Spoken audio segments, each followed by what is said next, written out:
In today's video, I'm going to teach you OBS Studio tips and tricks, how to use OBS Studio controls and effects on a Zoom meeting. We're going to connect OBS Studio to Zoom so your Zoom camera is powered by OBS.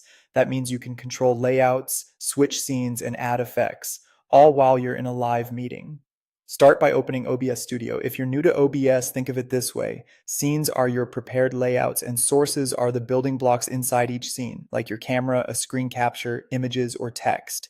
In the bottom right controls panel of OBS, click Start Virtual Camera. This creates a virtual webcam that other apps can see.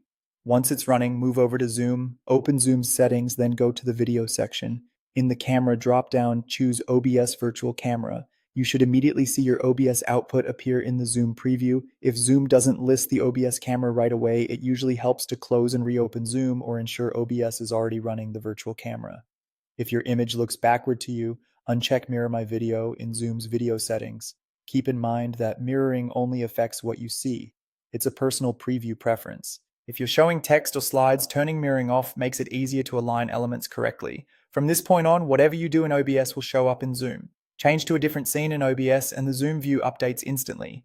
This is perfect for switching from a camera-only view to a scene that includes a screen share, a picture-in-picture layout, or a lower third title, all without touching Zoom.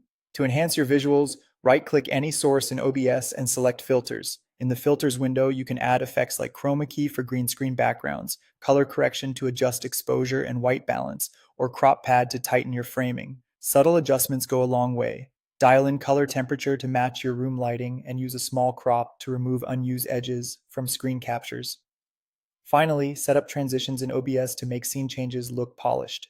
In the main window, select a transition type, fade, cut, or another option, and set the duration. Short fades around a few hundred milliseconds feel smooth without being distracting. Try switching between your prepared scenes a few times and refine the timing until it feels natural. That's it. With the OBS virtual camera feeding Zoom, your meetings can look professional, flexible, and consistent. No software juggling mid-call. Practice your scene changes and filters ahead of time, and you'll be ready to present with confidence.